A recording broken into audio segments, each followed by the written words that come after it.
News Sangareddy Zaheerabad బహిరంగ సభలో ముఖ్యమంత్రి రేవంత్ రెడ్డి మాట్లాడుతున్నారు. లైవ్ లో చూద్దాం. అదే విధంగా స్థానిక జిల్లాలో ఈ వేదిక మీద ఉన్న శాసన మండలి సభ్యులు అంజిరెడ్డి గారు, అదే విధంగా శాసన సభ్యులు మిత్రులు సంజీవరెడ్డి గారు, డాక్టర్ లక్ష్మీకాంతరావు గారు, అదే విధంగా మదన్ మోహన్ రావు గారు, రాష్ట్ర ప్రభుత్వ సలహాదారులు పెద్దలు మిత్రులు మాజీ మంత్రివర్గ సభ్యులు మొహమ్మద్ అలీ షబ్బీర్ గారు, మిత్రులు వేం నరేందర్ రెడ్డి గారు, TGIIC corporation chairperson Nirmala Jaggareddy గారు, అదే విధంగా మీ స్థానిక అభిమాన నాయకుడు కార్పొరేషన్ చైర్మన్ గిరిధర్ రెడ్డి గారు, అదే విధంగా మిత్రులు మాజీ మంత్రివర్యులు చంద్రశేఖర్ గారు, అదే విధంగా సోదరుడు మాజీ విప్ మాజీ శాసన సభ్యులు మిత్రుడు జగ్గారెడ్డి గారు, నీలం మధు గారు, వేదిక మీద ఉన్న పెద్దలందరూ, ఉన్నతాధికారులు, జిల్లా కలెక్టర్ గారు, అదే విధంగా అభివృద్ధి కార్యక్రమంలో పాల్గొని ఆశీర్వదించడానికి విచ్చేసిన జహీరాబాద్ నియోజకవర్గం నుంచి వేలాదిగా తరలి వచ్చిన మా ఆడబిడ్డలందరికీ కూడా మనస్ఫూర్తిగా ధన్యవాదాలు, కృతజ్ఞతలు. మిత్రులారా, చాలా సంతోషం. ఈ మంచి కార్యక్రమం రోజు బసవేశ్వరుడి యొక్క విగ్రహావిష్కరణ చేయడం ద్వారా ఈ భూమికి ఈ ప్రజలకు శాంతి సందేశాన్ని అందించిన గౌతమ బుద్ధుడి తర్వాత బసవేశ్వరుడు ఒక గొప్ప ఆదర్శనీయమైన నాయకుడు. వారి ఆదర్శాలు సామాజిక న్యాయం, వారు ఆనాడు గ్రామ మంటపాలు అంతేనా సురేష్, వారు ఆనాడు సమాజంలో అణచివేతకు గురైన సామాజిక వర్గాలకు, మహిళలతో సహా దళితులకు, గిరిజనులకు, ఆదివాసీలకు, బలహీన వర్గాలకు, మైనారిటీలకు న్యాయం జరగాలి అనంటే వాళ్ళ సమస్యలు తెలవాలి. ఆ సమస్యలను చర్చించాలంటే అనుభవ మంటపాల ద్వారా ఆనాడు ప్రజల యొక్క సమస్యల్ని తెలుసుకున్న విశ్వ గురువు ఈనాడు బసవేశ్వరుడి యొక్క విగ్రహాన్ని ఆవిష్కరించుకున్నాం. ఆ అనుభవ మంటపాల ఆదర్శమే ఈనాడు శాసనసభలు, పార్లమెంట్లు మనం నిర్వహించుకుంటున్నాం. వారే కాదు, ఈ జిల్లా మెదక్ జిల్లా అంటే మీకందరికీ తెలుసు. మెదక్ జిల్లా ఇందిరమ్మ పేరు విడదీయరాని అనుబంధం. మెదకు పేరు గుర్తొస్తే ఇందిరమ్మ పేరు తలుచుకుంటాము. ఇందిరమ్మ పేరు తలుచుకుంటే మెదకు జిల్లాను గుర్తు చేసుకుంటాం. ఎందుకంటే ఈ దేశ సేవలో ఈ ప్రజలకు సేవలు అందిస్తూ 1984లో శ్రీమతి ఇందిరాగాంధీ గారు ఆఖరి రక్తపు బొట్టు చివరి శ్వాస వదిలినప్పుడు ఈ మెదకు పార్లమెంటు నియోజకవర్గానికి వారు ప్రాతినిధ్యం వహిస్తూ వారు అమరులై ఈ దేశం యొక్క సమగ్రతను కాపాడిన గొప్ప నాయకురాలు శ్రీమతి ఇందిరాగాంధీ. ఆ ఇందిరాగాంధీకి అండగా నిలబడ్డ ప్రజలు మెదకు పార్లమెంటు నియోజకవర్గ ప్రజలు, మెదకు జిల్లా ప్రజలు. అందుకే చరిత్ర ఎప్పటికీ మెదకు జిల్లాను గుర్తు పెట్టుకుంటుంది. మెదక్ ప్రజల యొక్క అభిమానాన్ని కాంగ్రెస్ పార్టీ గుండెల్లో చిరస్థాయిగా గుర్తు పెట్టుకుంటుంది అని చెప్పి నేను ఈ సందర్భంగా తెలియజేయదలుచుకున్నా. వారే కాదు, మెదక్ జిల్లా అంటే బాగారెడ్డి గారు, ఈశ్వరీబాయి గారు, మా అక్క, మా ఆడబిడ్డ గీతారెడ్డి గారిని ఈ ప్రాంత ప్రజలు ఎప్పుడు గుర్తు పెట్టుకుంటారు. గీతారెడ్డి గారు ఈ ప్రాంతం ప్రాతినిధ్యం వహించినప్పుడు జహీరాబాద్ నిమ్స్ ను మంజూరు చేయించి ఈ ప్రాంతాన్ని పారిశ్రామిక వాడగా అభివృద్ధి చేయడం ద్వారా ఈ ప్రాంతం అభివృద్ధి జరుగుతుంది. తెలంగాణ యొక్క గేట్వే ఆఫ్ ఇండస్ట్రీస్ జహీరాబాద్ కావాలి అని వారు ఆనాడు ఇక్కడ 12,600 ఎకరాలతోని ప్రపంచానికే ఒక పారిశ్రామిక వాడను ఆనాడు మంజూరు చేయడం జరిగింది. నేను రాజకీయాల జోలికి వెళ్ళదలుచుకోలేదు, రాజకీయ విమర్శలు చేయదలుచుకోలేదు. కానీ 2014 తర్వాత మెదకు ప్రాంతం యొక్క అభివృద్ధి కోసం ప్రారంభించిన నిమ్స్ అభివృద్ధి కుంటుబడింది. ఈనాడు నేను ముఖ్యమంత్రిగా బాధ్యతలు చేపట్టిన తర్వాత సోదరులు దామోదర్ రాజ్ నరసింహ గారు నా దగ్గరికి వచ్చి ఈ పారిశ్రామిక వాడలో ప్రజలకు అన్యాయం జరిగింది, భూసేకరణలో వాళ్ళకు నష్టం జరిగింది, ఎస్సీలకు అసైన్మెంట్ పట్టాలకు 2.5 లక్షలే ఇస్తున్నారు, భూమి పోయిన వాళ్ళకు 5 లక్షలే ఇస్తున్నారు, వాళ్ళకు పెంచాల్సిన అవసరం ఉన్నదని సోదరుడు దామోదర్ రాజనరసింహ గారు నా దృష్టికి తెచ్చిండ్రు. ఎంబడే మా అధికారులను పిలిపించి మీరు అక్కడికి వెళ్ళి పరిశీలించి ఆ ప్రాంత రైతులతోని మాట్లాడండి, వాళ్లకు న్యాయం జరగాలి అని నష్ట పరిహారాన్ని పెంచి ఇవ్వడమే కాదు వాళ్ళని అందరిని పిలిచి మాట్లాడి ఈరోజు భూసేకరణ కార్యక్రమాన్ని వేగంగా ముందుకు తీసుకెళ్లి ఈ ప్రాంతంలో ఇండస్ట్రీస్ పార్క్ తీసుకొచ్చి ముఖ్యంగా ఆటోమొబైల్ ఇండస్ట్రీ తేవాలని ఇవాళ హుండై కార్ల పరిశ్రమకు జైరాబాద్ నిమ్స్ లో స్థలాన్ని కేటాయించి 450 ఎకరాలు కొదొందర్లోనే హుండై కార్ల ఉత్పత్తి సంస్థ ఇక్కడ వాళ్ళ కార్యక్రమాలను ప్రారంభించబోతుందని తెలియజేయడానికి నేను సంతోషపడుతున్నా. అదే కాదు ఇప్పటి దగ్గర స్థానిక శాసనసభ్యులు మాణిక్రావు గారు, అదే విధంగా మా పెద్దలు సురేష్ శెట్కర్ గారు, అదే విధంగా టీజీఐఐసి చైర్పర్సన్ నిర్మలా జగ్గారెడ్డి గారు, చైర్పర్సన్ గారి తరఫున జగ్గారెడ్డి గారు వచ్చి నాకు ఒక సూచన చేసిండు. నేను ఈ జిల్లా నుంచి ప్రాతినిధ్యం వహిస్తున్నా, ఈ భూములు పోయిన వాళ్లకు మీరు ఇందిరమ్మ ఇండ్లు ఇస్తే ఇందిరమ్మ పేరు శాశ్వతంగా గుర్తు పెట్టుకుంటారు, మీరు ప్రకటన చేయాల్సిందే అని జగ్గారెడ్డి గారు వచ్చి నా పక్కన కూర్చొని పంచాయతీ పెట్టిండ్రు. అందుకే ఇవాళ సురేష్ శెట్కర్ గారు, స్థానిక శాసనసభ్యులు, అదేవిధంగా జగ్గారెడ్డి గారు, మా దామోదర్ రాజ నరసింహ గారి సూచన మేరకు నేను ఈ వేదిక మీద నుంచి ఇక్కడ ఉన్న జైరాబాద్ నిమ్స్ లో 12,500 ఎకరాల భూమి ఎవరైతే కోల్పోయినరో 5,600 కుటుంబాలు ఉన్నాయి, 5,600 కుటుంబాలకు ఇందిరమ్మ ఇండ్లను మంజూరు చేస్తానని మీ సొంత స్థలాలలో ఇందిరమ్మ ఇండ్లు కట్టుకోవడానికి 5,612 కుటుంబాలు ఉన్నాయి. మా అధికారులు సమాచారం అందించారు, ఇంకో 100 ఎక్కువైనా కూడా పర్వాలేదు, భూమి కోల్పోయిన ప్రతి కుటుంబానికి ఇందిరమ్మ ఇండ్లు మంజూరు చేస్తామని ఈ వేదిక మీద నుంచి ఆ రైతులకు ఈ సంతోషకరమైన వార్తను చేరవేయాల్సిందిగా ఇక్కడికి వచ్చిన మిత్రులందరికీ తెలియజేస్తున్నా. ఎందుకంటే భూమి పోయిన వాళ్ళందరూ కూడా ఈ సభకు రాకపోయి ఉండొచ్చు.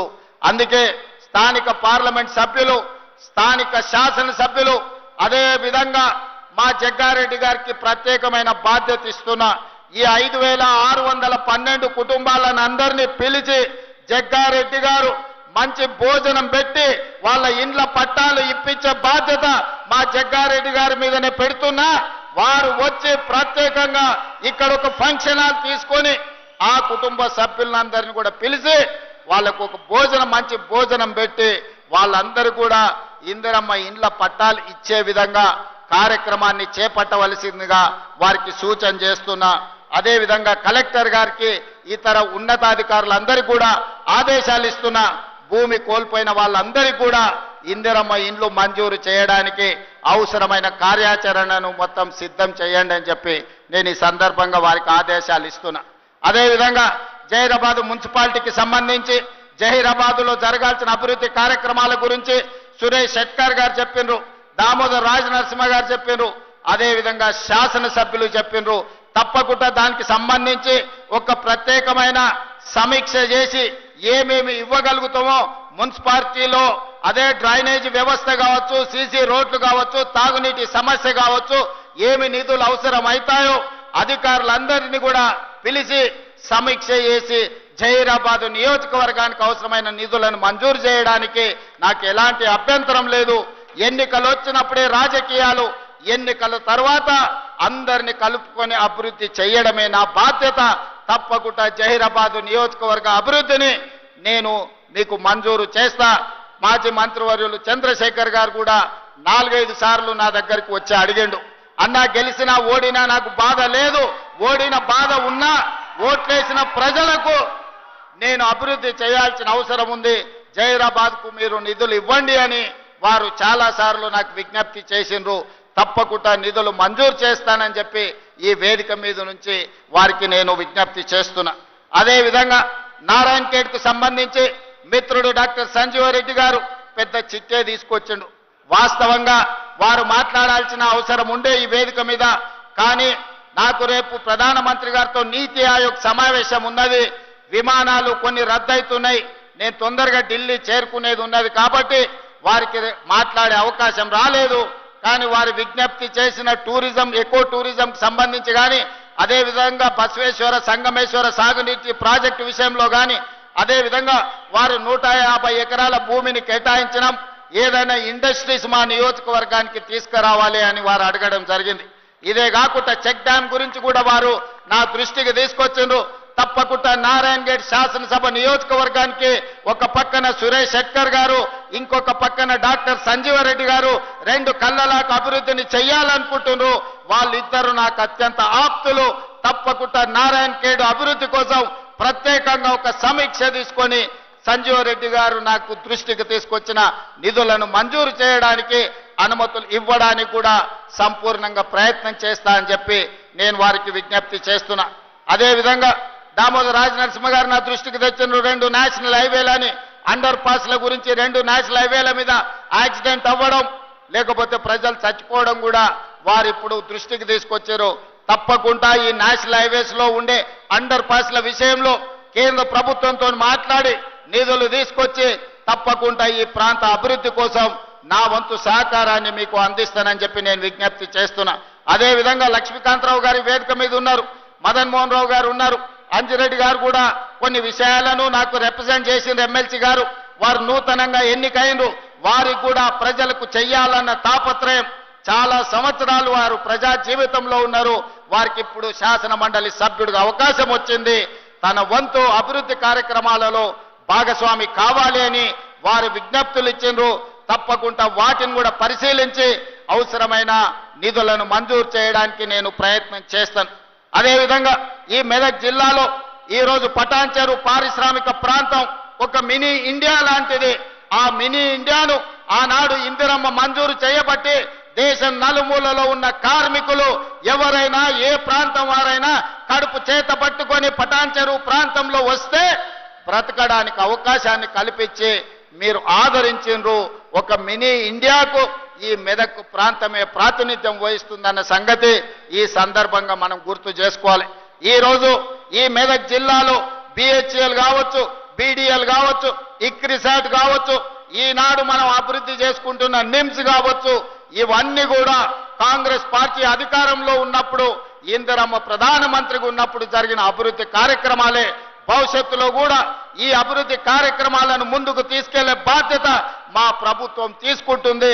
ఈ మెదక్ జిల్లా ప్రాంతంలో అవసరమైన సాగునీరు గాని, తాగునీరు గాని, పరిశ్రమల యొక్క అభివృద్ధి గాని, పారిశ్రామిక వాడల కోసం కేటాయించే నిధులు గాని తప్పకుండా మేము మంజూరు చేస్తాం. అదేవిధంగా వెనకాల నుంచి జగ్గన్న చిట్టి అందిస్తూనే ఉన్నాడు. దామన్న చెప్పనే చెప్పిండు, జగ్గన్న చిట్టి ఇస్తూనే ఉన్నాడు. సింగూరు ఒక మంచి పర్యాటక ప్రాంతం. సింగూరు నుంచి మంజిరా జలాలు ఈ రోజు నగరానికి దాహార్తిని తీరుస్తున్నాయి. తప్పకుండా ఈ సింగూరు ప్రాజెక్టును 100% ఒక మంచి టూరిజం కింద, ఎకో టూరిజం కింద ఆ సింగూరు జలాలు హైదరాబాద్ ప్రజలు ఏదైతే దాహార్తిని తీరుస్తుండ్రో సింగూరు యొక్క అభివృద్ధి కార్యక్రమాలకు కూడా నిధులు మంజూరు చేసి ప్రత్యేకమైన సమీక్ష చేసి ఈ అభివృద్ధి కార్యక్రమాలను ముందుకు తీసుకెళ్తామని చెప్పి నేను ఈ సందర్భంగా తెలియజేస్తున్నా. మిత్రులారా, ఈ రోజు ఎన్నికలు ముగిసినాయి. ఇక మనం అభివృద్ధి కార్యక్రమాలు చేసుకోవాల్సిన అవసరం ఉన్నది. మీ అందరి సహకారం ఉండాలి, మీ ఆశీర్వాదం ఉండాలి.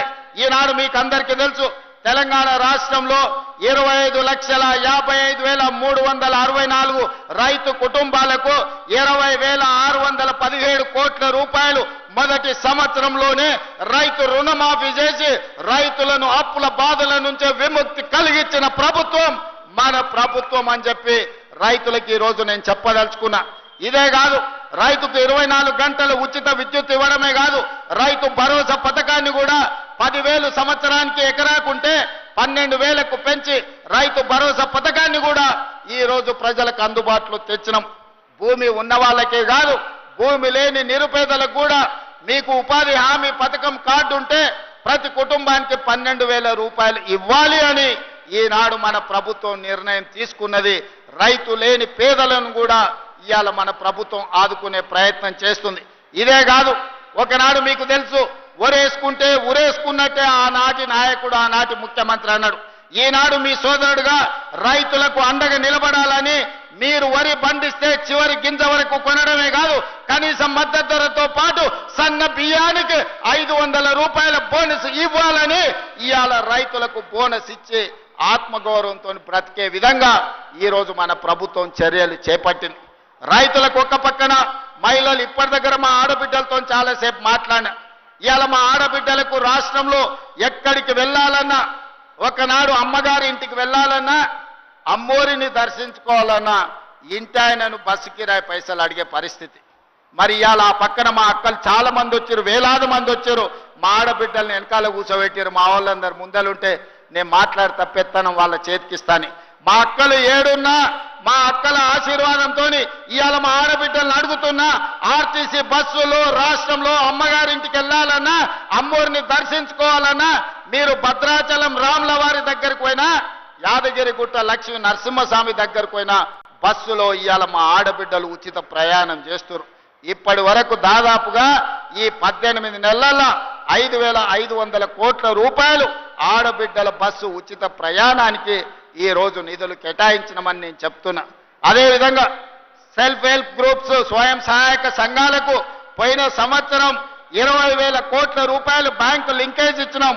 ఈ సంవత్సరం కూడా 21,000 కోట్ల రూపాయలు బ్యాంకు లింకేజ్ ఇవ్వాలని, మా ఆడబిడ్డల్ని 1,00,00,000 మందిని కోటీశ్వరులను చెయ్యాలని ఈ రోజు కంకణం కట్టుకొని మన ప్రభుత్వం పనిచేస్తున్నది. నిన్ననే శిల్పారామంలో మన ఆడబిడ్డలు చేసిన ఉత్పత్తులను చూడడానికి ప్రపంచంలో ఉండే అందరూ నిన్న శిల్పారామంకి ఆ మహిళలు మిస్ వరల్డ్ కాంపిటీషన్కి వచ్చిన మహిళలందరూ ఈరోజు నిన్న శిల్పారామం దగ్గరకు వచ్చి మా ఆడబిడ్డల ఉత్పత్తులను కొనుగోలు చేసి ఆడబిడ్డలను అందరిని కూడా కలిసి ఆనందపడ్డారు. ఈ విధంగా ఈనాడు ఆడబిడ్డలకు ఆర్టీసీలో ఉచిత బస్సు ప్రయాణమే కాదు, 600 బస్సులు కొని ఆర్టీసీకే కిరాయికి పెట్టి ఈరోజు వ్యాపారం చేసుకునే పరిస్థితి ఆడబిడ్డలకు కల్పించడం. 1000 మెగావాట్ల సోలార్ విద్యుత్ ఉత్పత్తి చేసే ఒప్పందాలు విద్యుత్ శాఖతోని చేపించి అదాని అంబానీలతోని ఆడబిడ్డలు పోటీపడి వ్యాపారం చేసేటట్లు ఈ రోజు ఆడబిడ్డలకు అవకాశం ఇచ్చినాం.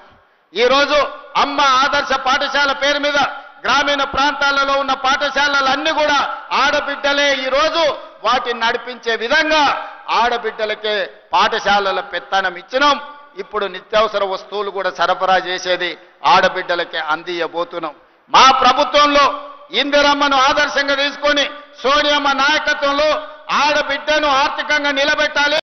ఒక ఇంట్లో ఒక ఆడబిడ్డ ఆర్థికంగా నిలబడితే కుటుంబాన్ని నిలబడుతుంది, ఆ కుటుంబం బాగుపడుతుంది, ఆ కుటుంబంలో పిల్లలు చదువుకుంటారు, పెద్దవాళ్లకు వైద్య సహాయం అందిస్తారు.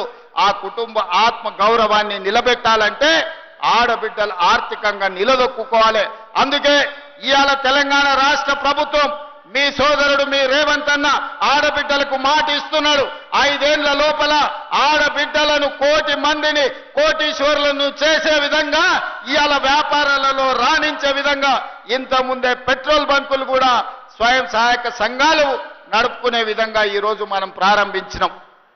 అంటే ఆడబిడ్డల్ని వ్యాపారంలో రాణించే విధంగా సహకరించాలని ఇవాళ మన వంతు ప్రయత్నం చేస్తున్నాం. అందుకే ఆడబిడ్డల్ని ఈ రోజు ఆదర్శవంతంగా తీర్చిదిద్దే కార్యక్రమంలో ఉన్నాం. అదేవిధంగా యువత ఒకనాడు తెలంగాణ ఉద్యమంలో ముందు భాగాన నిలబడి వేలాది లక్షలాది మంది నిరుద్యోగ యువకులు ఉద్యమ బాట పట్టి ఆనాడు తెలంగాణ ఉద్యమాన్ని ఉవ్వెత్తున లేపి తెలంగాణ రాష్ట్రాన్ని సాధించి 1,200 మంది బిడ్డల ఆత్మ అమర వీరులైతే వాళ్ళకు ఉద్యోగాలు వస్తాయని ఆశించారు. కానీ 10 సంవత్సరాలు నిరుద్యోగ యువకులకు ఉద్యోగాలు రాలేదు. కానీ ఉద్యమంలో ముందల నిలబడ్డా అని చెప్పిన ఆయన ఇంటి నిండా ఉద్యోగాలు వచ్చినాయి. నేను వాళ్ళని విమర్శించదలుచుకోలేదు, ఎందుకంటే ప్రజలు యువకులు వాళ్ళకి చెప్పాల్సిన గుణపాఠం చెప్పిండ్రు. కానీ మీ సోదరుడు తెలంగాణ రాష్ట్ర ముఖ్యమంత్రిగా బాధ్యతలు చేపట్టిన తర్వాత మొదటి సంవత్సరంలోనే 60,000 ప్రభుత్వ ఉద్యోగాలు ఇవ్వడమే కాదు, ప్రైవేటులో 1,00,000 ఉద్యోగాలు ఇచ్చి 1,60,000 ఉద్యోగాలు నిరుద్యోగ యువకులకు అందించి మీ సోదరుడు తన విశ్వాసాన్ని తన యొక్క నమ్మకాన్ని మీ దగ్గర నిరూపించుకునే ప్రయత్నం చేస్తున్నాడు. ఈ 15 నెలల్లో దాదాపుగా 3 లక్షల కోట్ల రూపాయలు విదేశీ పెట్టుబడులను తీసుకొచ్చి పారిశ్రామికంగా అభివృద్ధి చేయాలనే ప్రయత్నం చేస్తున్నాం. వీటన్నిటి కూడా మీ అండ ఉండాలి, మీ ఆశీర్వాదం ఉండాలి. ఇవాళ ఒక పక్కన మహిళల్ని, రెండో పక్కన రైతులను, మూడో పక్కన నిరుద్యోగ యువకులను, విద్యార్థులను ఆదుకోవాలంటే ఈ ప్రభుత్వానికి మీరు నిండు మనసుతోని ఆశీర్వాదం అందించాలి. అప్పుడే ఈ కార్యక్రమాలను ముందుకు తీసుకువెళ్ళగలుగుతాం. మీ అందరు అండగా నిలబడండి. ఈ ప్రాంతాన్ని అభివృద్ధి చేసే బాధ్యత నేను తీసుకుంటాను. నేను మళ్ళొక్కసారి చెప్తున్న, ఎన్నికలు వచ్చినప్పుడే రాజకీయాలు, ఎన్నికల తర్వాత అభివృద్ధి చేయడమే నా లక్ష్యం. కేంద్ర ప్రభుత్వ సహకారం తీసుకుంటాం. నరేంద్ర మోడీ గారు ఒక్కసారి కాదు 50 సార్లైనా కలుస్తాం. మనకు రావాల్సిన నిధులు తెచ్చుకుంటాం, తీసుకోవాల్సిన అనుమతులు తీసుకొస్తాం. ఎందుకంటే కేంద్ర రాష్ట్ర ప్రభుత్వాలు సహకరించుకున్నప్పుడే, కలిసిమెలిసి పనిచేసినప్పుడే రాష్ట్రం అభివృద్ధి జరుగుతుంది తప్ప చెరువు మీద అలిగి కడుక్కోకుండా ఉంటే మనకే వాసన వస్తుందన్న సంగతి మీకు అందరికీ తెలుసు.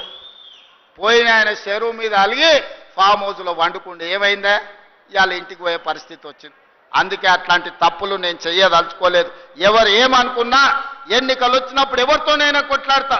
సోనియా గాంధీ, రాహుల్ గాంధీ, మల్లికార్జున ఖర్గే నాయకత్వంలో వార్డు మెంబర్ నుంచి పార్లమెంట్ మెంబర్ వరకు మన వాళ్ళని గెలిపించుకోవడానికి నా సాయ శక్తుల కష్టపడతా. నా రక్తాన్ని చెమటగా మార్చి మీకోసం పనిచేస్తా. రోజులో 24 గంటలు కార్యకర్తల్ని కాపాడుకొని ప్రజా ప్రతినిధులుగా గెలిపించుకునే బాధ్యత నాది. అదే సందర్భంలో నమ్మకంతో, విశ్వాసంతో ఓట్లేసిన ప్రజలకు సంక్షేమ పథకాలు అమలు చేయాలి, అభివృద్ధి కార్యక్రమాలు చేపట్టాలి, పారదర్శకమైన పరిపాలన అందించాలి. ఇవాళ సంక్షేమ పథకాలు అమలు చేయాలంటే రాష్ట్రానికి ఆదాయం రావాలి. రాష్ట్రానికి ఆదాయం పెరగాలంటే ఐటీ, ఫార్మా ఇండస్ట్రీతో పాటు ఇవాళ ఇండస్ట్రియల్ పార్కులు రావాలి.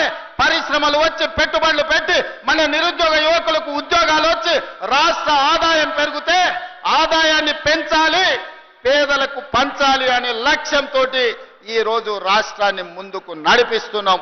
ఇవన్నీ చెయ్యాలి అంటే ప్రతిపక్షాలతో సహా కేంద్ర ప్రభుత్వ సహాయం కూడా కావాలి. అందుకే ప్రతిపక్ష నాయకుడికి నేను విజ్ఞప్తి చేస్తున్నా, రండి శాసనసభకు మాట్లాడండి. మీ 40 ఏళ్ల రాజకీయ అనుభవాన్ని మాకు సూచనలు ఇవ్వండి. ఎక్కడైనా మేము తప్పు చేస్తే సరిదిద్దుకోవడానికి మాకు సూచన చెయ్యండి.